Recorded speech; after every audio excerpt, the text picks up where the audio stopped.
Okay, so if you've been watching my videos, the wood that I've been using in all of my trim videos is, it's labeled on the shelf as Select Pine in Home Depot and in Menard in America.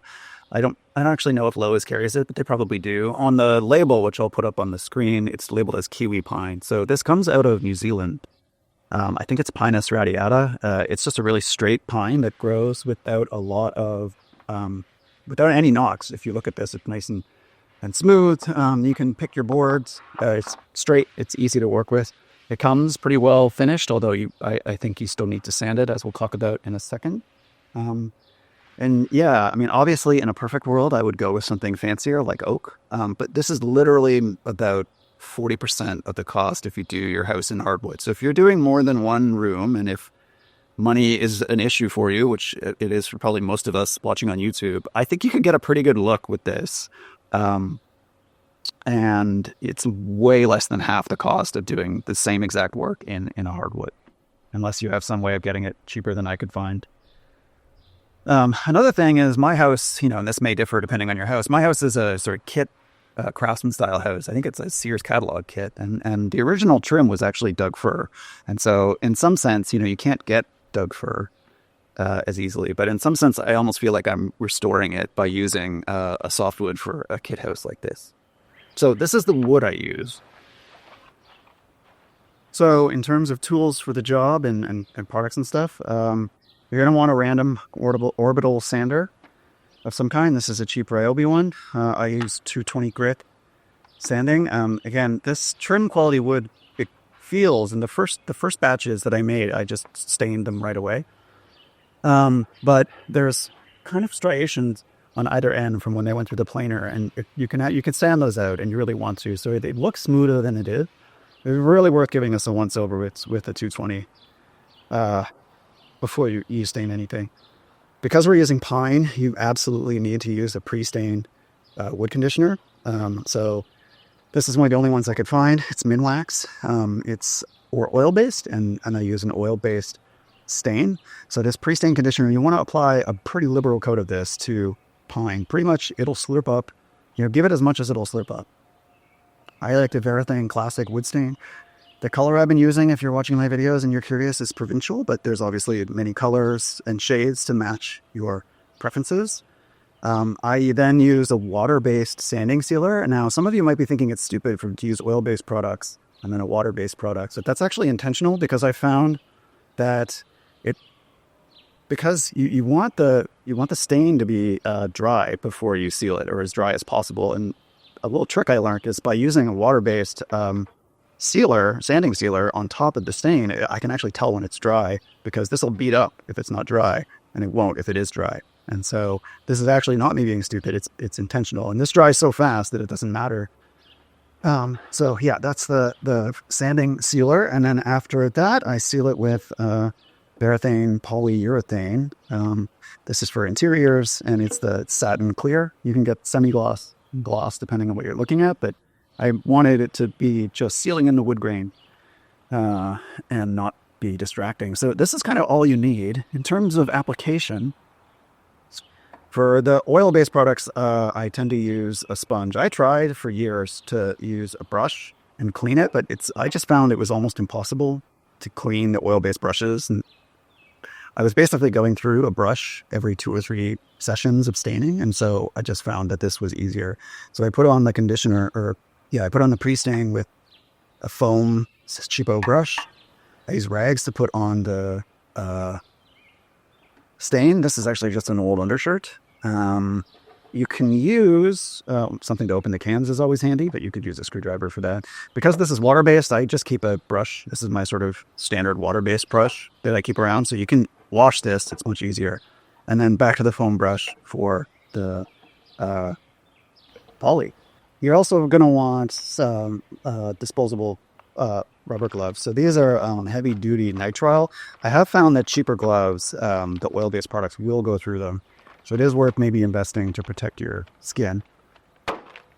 So this is kind of everything you need. It's not a fast process. This probably takes 2 weeks before you can go from here, or from sanding to here. And then unless you want to have the oil-based smell in your house, it's probably another 2 weeks of these outside while they off-gas. All right, so let's do a bit of a time lapse. I'll do one board for you and you can see my process.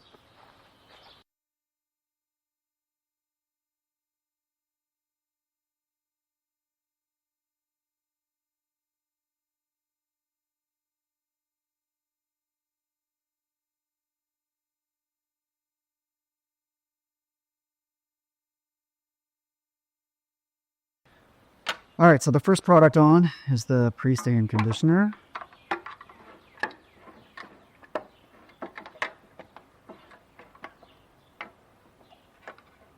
This is apparently brand new. I'm not sure whether you need to stir this or not, but not the worst idea. If you do leave this on a brush, it will harden, so there is some kind of polymer situation in here. And then, yeah, this goes on really nicely with the sponge because you really want the pine. Hopefully you can see. I give it as much as it wants to drink.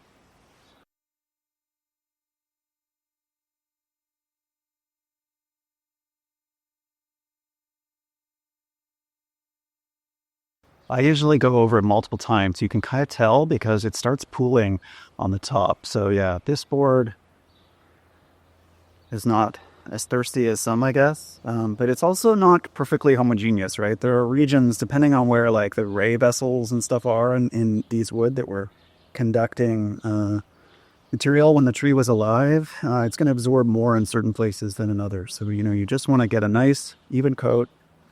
Let the parts take in what they want to take. And this is going to help prevent your wood from being blotchy when you stain it. It's not perfect, but believe me, it's better. I suppose if people want, I could do a video comparing with and without. Let me know down in the comments if you want to see what this would look like without using the preconditioner first. Yeah, so we're getting to a point now after 2 coats on this board. That's generally what I find, where it's starting to pool. And so at that point, I just start, going all the way across, letting it.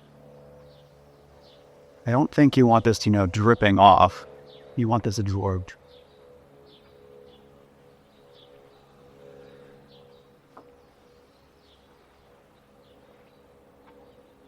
And that's not the reason I think it's good to use the sponge at this step. Okay, and then what you want to do is let this sit for, maybe 5 or 15 minutes. No more than, let's see.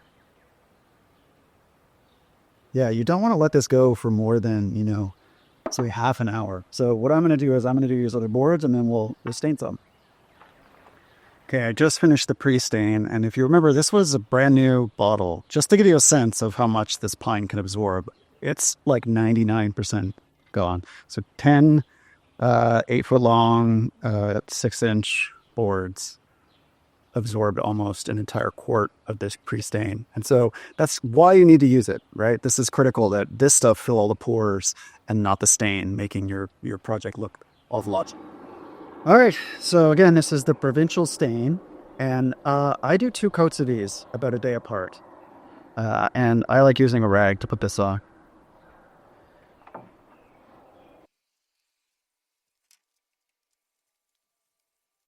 The trick is just get it nice and smooth. You don't want to let it pool because that's where you're going to get blotches.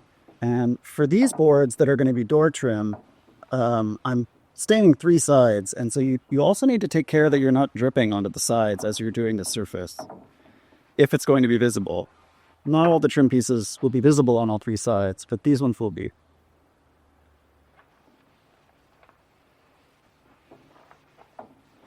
So you want to keep wiping. Don't leave any splotches. Don't leave any kind of borders where you sloshed some on.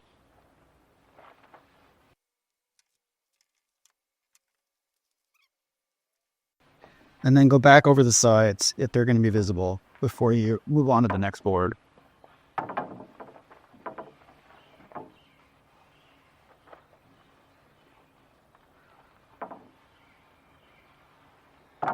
And there you go. I want this to be significantly darker, which is why I'm going to do 2 coats. I think it's just with the pre-stain. Again, absolutely critical to fill the pores with that pre-stain, but it means that this first coat is not going to be super dark. But it all depends on, what kind of look you're going for. And then obviously I'm doing these in the same order that I pre-stained them, right? So this was the first board that I pre-stained. The last one is over there. All about just getting a smooth finish. And, sometimes the wood won't cooperate, so there's a bit of a strange, probably there was a branch here, and so the vasculature of the tree is a bit odd here. But that's okay, so that means this board isn't going to probably look very good the whole length. But the tops of your doors, right, might only be 35 inches at the most, and so, so this is going to not be a board that you're going to see this part in. I'm going to have to cut this out. But you're going to need shorter pieces, so don't sweat it. Also, you want to stir your stain pretty frequently, right? There are pigments in this. Don't let them settle. All right, so it's the next day. This is what the boards look like. Depending on what kind of look you're going for, 1 coat of stain may be fine. You obviously have to do some testing to figure out for yourself, but I'm going to do 2. Yeah, so when I was figuring out what color I wanted, I bought, 5 or 6 colors of stain that were all, around this kind of deeper brown color. And I made a ton of test boards where I did 1 coat, 2 coats. And ultimately this is the color that I like. And so what I tend to do is stain the second coat the next day. I think that the can says you can do it within a couple hours, so that's up to you if you have the time. But yeah, just rub it on like last time. There's no real step to this. Just like before, though, the main thing is make sure you don't have any streaks.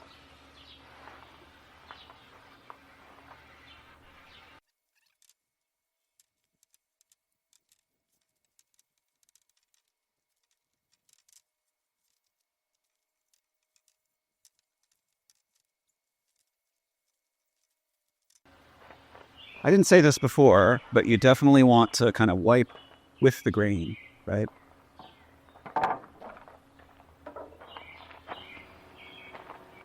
So it's been about a week, maybe a little less, since we put the stain on these. They're in my garage, so just cleaning off a little bit of dust and debris that's settled on them. Don't want to seal that in.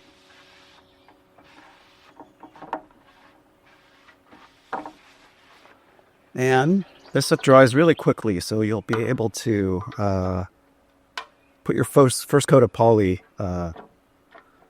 within an hour. So, the sanding sealer is another thing that can be used to kind of fill in the pores and the imperfections in the wood to just give you a much cleaner finish. I think there's some debate about whether this should be put on before or after the stain. I actually might do a video comparing the two, but to me it doesn't make any sense to put this on before the stain because you're trying to bring out the color of the wood with the stain, and now we're going to seal in what we've done with this and with the poly. But leave a comment or a suggestion if you disagree with that.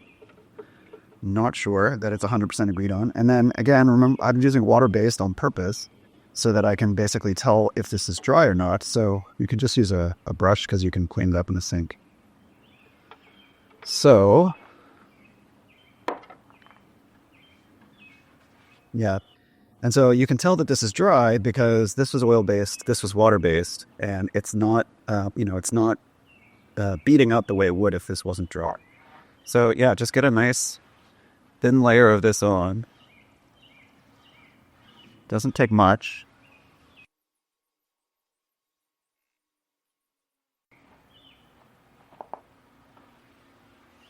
And brush marks are going to start to matter now. So make sure you do them. Make sure you do the brush strokes with the grain of the wood.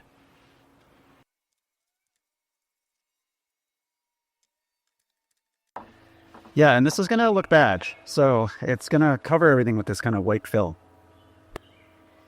The first time I did it, it really stressed me out, but even though this is water-based, the material inside of it will dissolve into the poly layer, and it's going to have a clear finish, I promise.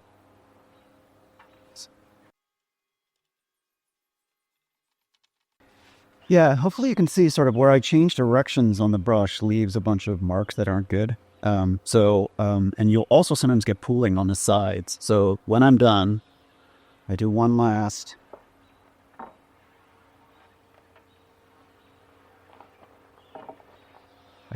continuous stroke along each side and on the surface.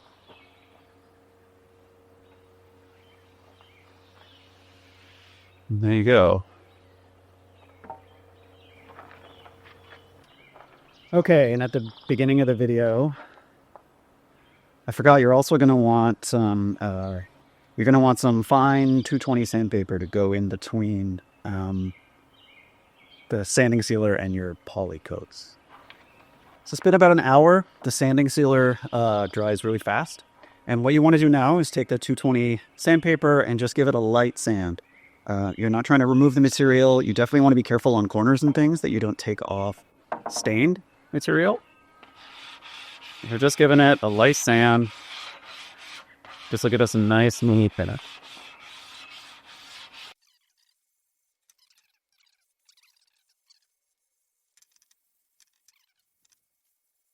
All right, and after the sanding sealer has been lightly sanded, we can finally put on our top poly coat. And again, I use foam brushes for this. It does sort of take a little while for the brush to soak up enough of this to work like a paintbrush.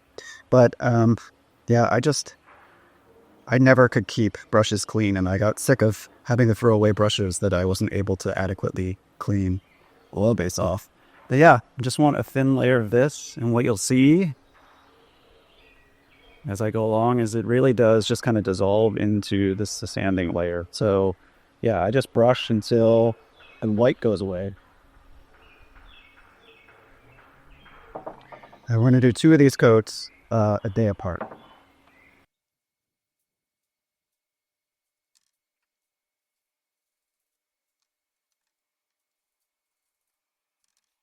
Yeah, so hopefully you can see that it's just melting into the sanding sealer.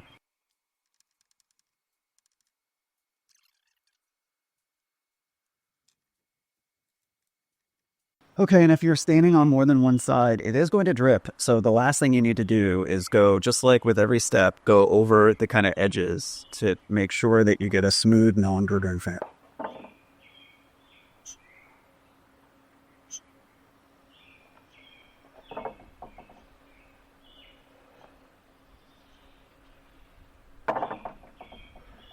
Then on the top.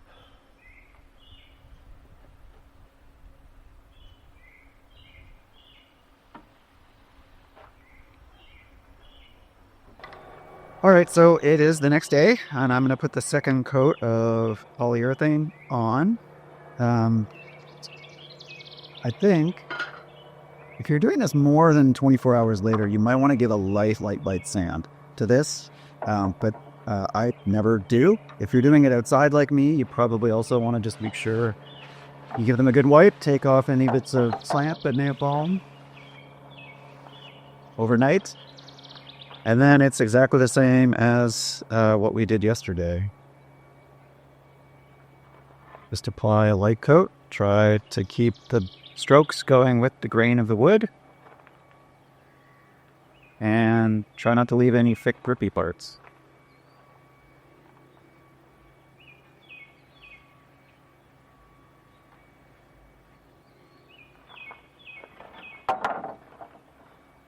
And in reality, this is actually closer to 3 coats because we did that sanding sealer in between.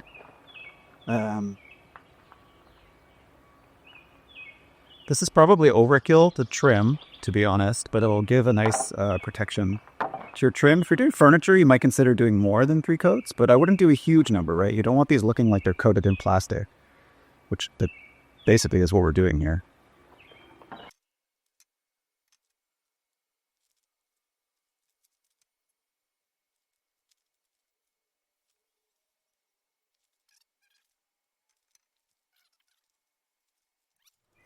All right, and that's how I get a really nice finish with pine.